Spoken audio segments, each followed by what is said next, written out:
was the first piece of music that Carl sent me. I have to say, the minute I heard it, I thought that's a fantastic opening song for Threshold. Really the sort of thing that we like to do. And I had these lyrics I've been working on, and it was actually the I don't know if I should say this, but it was actually... If you should think you shouldn't say it, you should definitely say it. It was actually called Note to Self. It was just remind yourself, don't be that sort of person. Because I'm the sort of guy who can just take too much on and then just be constantly stressed about everything until it's all resolved.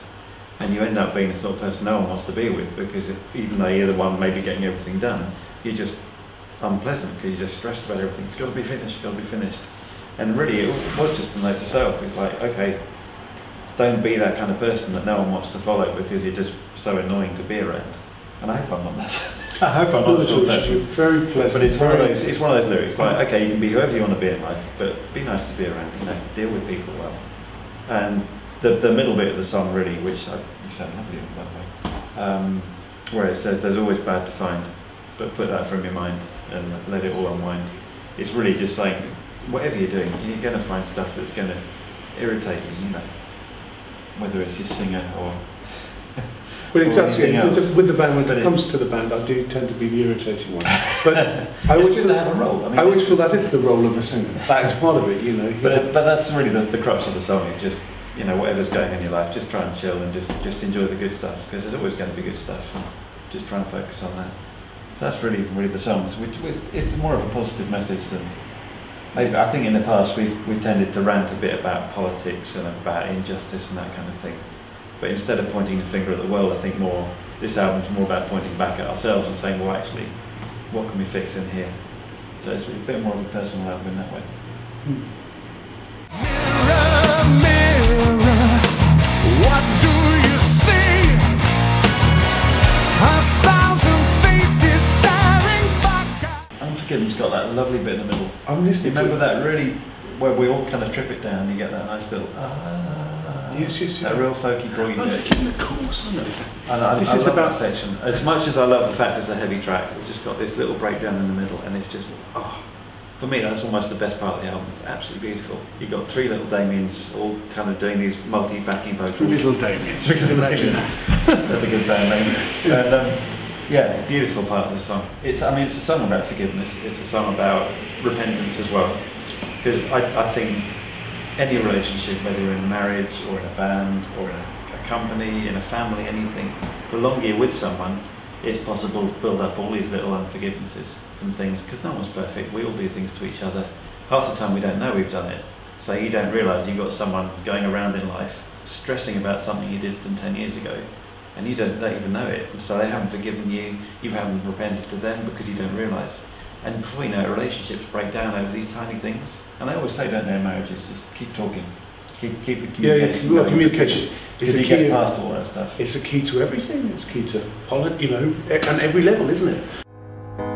When someone found the box,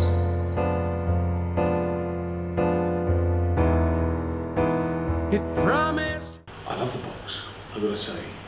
When I got the original, you know, the demo of the box, I thought it was probably the weakest track on the album, and it became the best track on the album. I love it, and now I have a full understanding of what's in the box, and I seem to be the only person who actually has a full understanding of what's in the box. I think the album should have been called The Box, but it wasn't. It was called For the Journey.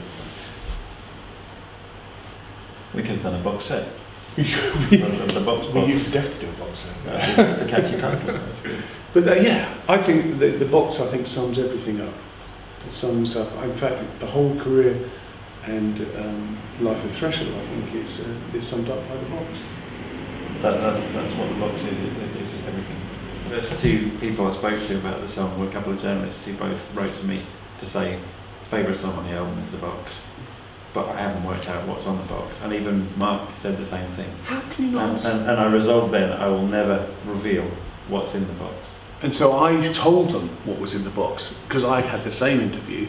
I was interviewed. It was and I actually said, yes, I know what's in the box, and I told them. And then I spoke to Richard, and he said, oh, I've not been telling people what's in the box. And it's very hard when you know what's in the box. But I've also not told Damian what's in the box. So he thinks he knows what's in the box.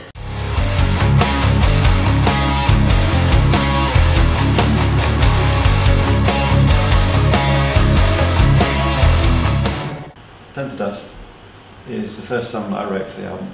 I actually wrote it just as we were waiting for March of Progress to come out, so it's the oldest song. Probably feels slightly different for that reason. It wasn't part of the main writing process. It's going to be the next single, so it's coming out before the album. And we actually nearly played it, didn't we? We nearly played it in March or April when we did some shows. We had it all rehearsed up, we were all ready to go with it. We were going to unleash this great new song on the world. And then came to our senses and realised that as soon as you play it live, that it becomes old material. And so I said to the guys, do you think we should be doing this? And they said, oh no, you're right, we shouldn't. Yeah, so those are people who actually thought you were going to hear the song. It was his fault. It was Damian.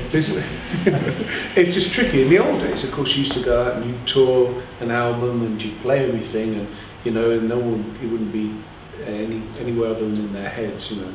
But nowadays, of course, everyone's got a camera, everything's YouTubed, and things become old hat overnight.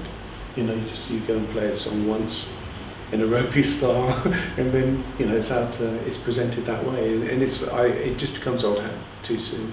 So I thought we ought not to do it, and I think I put a lot of pressure on the guys to say no, we'll save it for later.